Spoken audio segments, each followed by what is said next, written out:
Resolução de questões. Pronto, você está preparado aqui, resolveu aprender de uma vez por todas como é que você vai gabaritar a tua prova, então vou te ensinar. Olha para mim, não desconecta, pega teu celular agora, bota ele de lado, porque você tem que prestar atenção nesse começo, esses 10 primeiros minutos, tá bom? Olha, primeira coisa que eu vou te ensinar, a resolver uma questão de prova sem nem ler a prova direito. Tá ficando maluco, Renato? Como é que é isso? Eu vou tentar passar para você o que passa na cabeça de um examinador na hora que ele está construindo uma questão de prova. E aí, quer dizer, quando ele está construindo a questão em si e as alternativas. Como assim? Porque você tem que fazer uma construção de forma coerente, né? Você traz lá uma hipótese, né? Olha, Tício comprou o carro na empresa tal e o carro apresentou um problema. Bom, a história ele vai contar. Mas na hora de distribuir as questões, ele vai ter que distribuir elas de uma forma equitativa. Aí como é que isso acontece? Bom, metade, normalmente, a resposta é sim. E a outra metade, normalmente, a resposta é não. Pronto, o Renato agora quer me deixar maluco, tá falando um monte de coisa que não tem nada a ver. Vamos lá para o quadro para eu tentar mostrar isso melhor para você. Olha aqui, gente. Vamos supor que eu fiz a minha questão de prova aqui, ó. Estou aqui com a minha questãozinha 1. Vamos lá. Minha questão 1. E aí eu discorri sobre aquele tema. E aí vem te fazendo uma pergunta lá no final. Tá bom. As alternativas normalmente são 4, né? A, B, C e D. O que é você fazer uma alternativa sim, sim, não, não, como eu estava dizendo? Se essas respostas elas devem ser distribuídas adequadamente, normalmente eles falam assim, vamos aqui para o caso concreto. Fulano avançou o sinal e bateu no carro de Beltrano. Fulano responde, aí ele vai ter que dizer sim. Fulano responde. Para ele distribuir essa questão adequadamente, ele vai ter que na segunda falar não. Fulano não responde. Adivinha o que vai acontecer na C? Sim.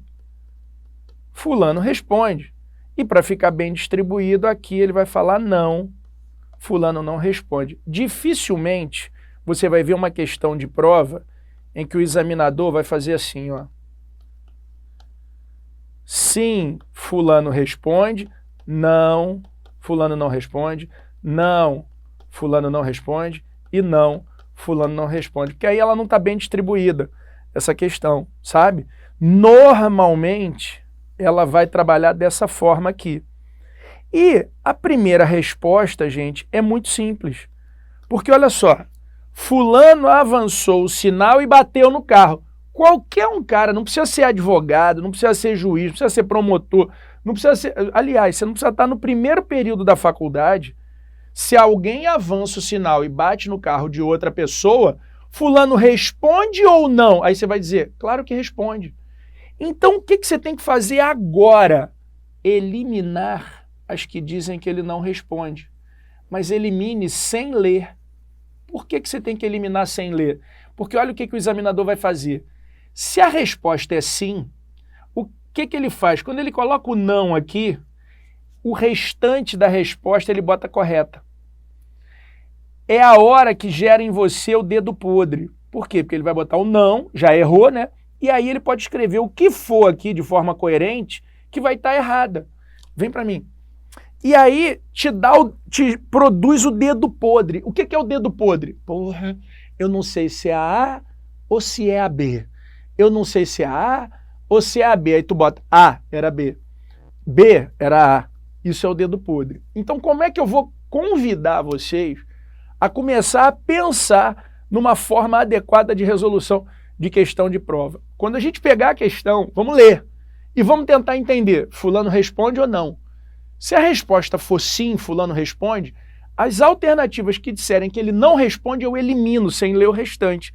E aí só vão me sobrar, dentro desse critério de distribuição que eu trouxe para vocês, normalmente 2.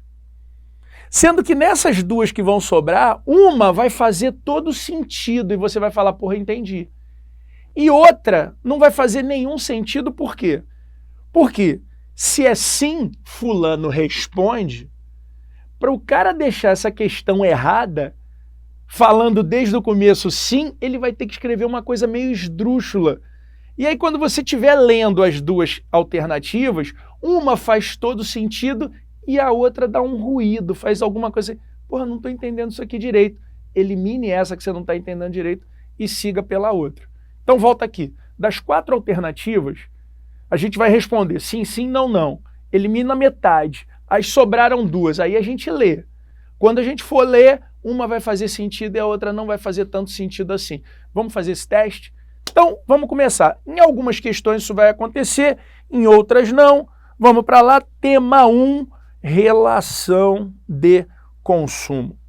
Saulo e Bianca são casados há 15 anos e há 10 decidiram ingressar no ramo das festas de casamento, produzindo os chamados bem casados, deliciosos doces e recheados oferecidos aos convidados ao final da festa.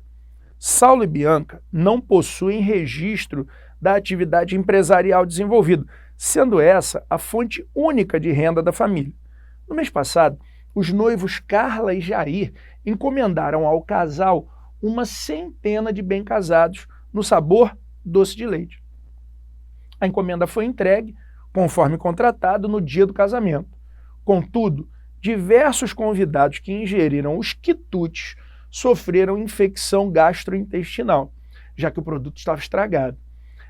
A impropriedade do produto para o consumo foi comprovada por perícia técnica. Com base no caso narrado, assinale a alternativa correta. Qual é a proposta? Vem para mim. Qual é a proposta que eu quero fazer para vocês? Antes de você entrar nas alternativas, pense sobre isso que foi falado. E rememore a nossa matéria. Vamos pensar o seguinte: você trabalha informalmente fazendo bem casado. Vamos lá, primeira pergunta que faz. Você lembra que eu falei que numa questão de direito do consumidor a gente tem que achar a relação de consumo? Porque senão a gente não aplica o CDC? Pois é. Então, se você faz informalmente bem casados para vender, você pode ser considerado como fornecedor, e aí a gente aprendeu que fornecedor é toda pessoa física ou jurídica. Para a pessoa física ser fornecedor, é só ela fazer aquilo com habitualidade. Então, por mais que seja um comércio informal, seja um casal, mas se eles fazem aquilo com habitualidade, eles são fornecedores. Basta a gente achar agora os consumidores. O Saulo e a Bianca, sei lá, os dois que iam casar, eles são consumidores, sim ou não? Sim, só que são consumidores standard ou por equiparação? Standard. Ah, e os convidados que sofreram um dano em razão de uma relação de consumo, eles são consumidores, sim ou não? Sim, mas são consumidores standard ou por equiparação? Ah, Renato, por equiparação. Então, legal. Eu tenho o casal, que são consumidores standard, eu tenho os convidados, que são consumidores por equiparação, eu tenho o casal que fazia os docinhos e eles eram fornecedores. O que está faltando? Achei o sujeito ativo, achei o sujeito passivo. O que está faltando? O objeto, que é o bem casado. Bem casado é um produto ou é um serviço? É um produto. Agora eu pergunto, tem relação de consumo? Tem, porque eu tenho 2 consumidores standard, vários consumidores por equiparação. Tenho 2 fornecedores, só que pessoa física, e tem um produto unindo esses caras. Agora vamos lá, a perícia disse que a pessoa sofreu uma intoxicação, que as pessoas sofreram intoxicação em virtude daquele produto. Aí vamos lá, o que é o sim e não? Nas alternativas, existirão alternativas que vão dizer sim, os fornecedores respondem. E existirão alternativas que vão dizer assim, não, os fornecedores não respondem. Gente, se você vai, compra o docinho, no dia do teu casamento, você fica intoxicado, seus convidados também. Será que você tem esse direito? Óbvio que sim. O que você vai fazer com as alternativas que disserem não, fulano não tem direito? Você vai eliminá-las fazendo aquilo que eu expliquei para fazer, tá bom? Quer dizer, adotando a técnica que eu expliquei para vocês. Vamos lá no quadro agora para a gente ver as alternativas e conseguir colocar isso em prática. Vamos lá. O casal Saulo e Bianca se enquadra no conceito de fornecedor do Código de Defesa do Consumidor. Até aqui tá legal. Pois fornecem produtos com habitualidade e onerosidade. Legal. Sendo que apenas Carla e Jair na qualidade de consumidores indiretos, poderão pleitear a indenização. Espera aí, os convidados não poderiam pleitear a indenização? Ah, Renato, sim. Então o que você faz com essa alternativa aqui? Ó? Elimina ela. Porque aqui está dizendo que só quem pagou pelo casadinho é que vai ter direito. Não, e os consumidores por equiparação? Embora a empresa do casal Saulo e Bianca não esteja devidamente registrada na junta comercial, pode ser considerada fornecedora à luz do CDC e os convidados do casamento, na qualidade de consumidores por equiparação, poderão pedir uma indenização diretamente daqueles. Opa, me parece correta, mas o que eu faço? Eu faço um pontinho aqui, ó. Essa está parecendo certa. Vamos ver as outras. C. O Código de Defesa do Consumidor é aplicável ao caso. Legal, lindo. Sendo certo que tanto Carla e Jair quanto os seus convidados intoxicados são consumidores por equiparação. Não. Carla e Jair são consumidores standard, não são consumidores por equiparação. Então, olha, essa alternativa aqui, ó, vai para o espaço. D. A atividade desenvolvida pelo casal Saulo e Bianca não está oficialmente registrada na junta comercial e, portanto, por ser ente despersonalizado, não se enquadra no conceito legal de fornecedor. Isso é uma verdade, gente? Não, né? A gente estudou que o fornecedor pode ser pessoa física ou jurídica. É só fazer aquilo com habitualidade. Olha o que você faz com essa alternativa. Se você notar, a alternativa B vai ser a alternativa correta por eliminação. Seguramente, essa alternativa aqui seria a alternativa mais adequada. Legal? Agora que vocês aprenderam essa técnica, vamos tentar usar isso na segunda questão. Vamos lá. A sociedade empresária XYZ oferta e celebra com vários estudantes universitários contratos individuais de fornecimento de material didático, nos quais garante a entrega com 25% de desconto sobre o valor indicado pela editora. Espera aí, deixa eu só entender então. A sociedade empresária oferece para os estudantes, com contratos individuais, material didático com 25% de desconto. Beleza. Os contratos têm duração de 24 meses e cada estudante compromete-se a pagar um valor mensal que fica como crédito a ser abatido nos livros escolhidos. Posteriormente, a capacidade de entrega da sociedade diminuiu devido a dívidas e problemas judiciais. Em razão disso, ela pretende rever judicialmente os contratos para obter o aumento do valor mensal ou então liberar-se do vínculo. Acerca dessa situação, assinale a alternativa correta. Vem para mim, vamos bater um papo. Vem para mim aqui agora, para bater um papo sobre esse tema.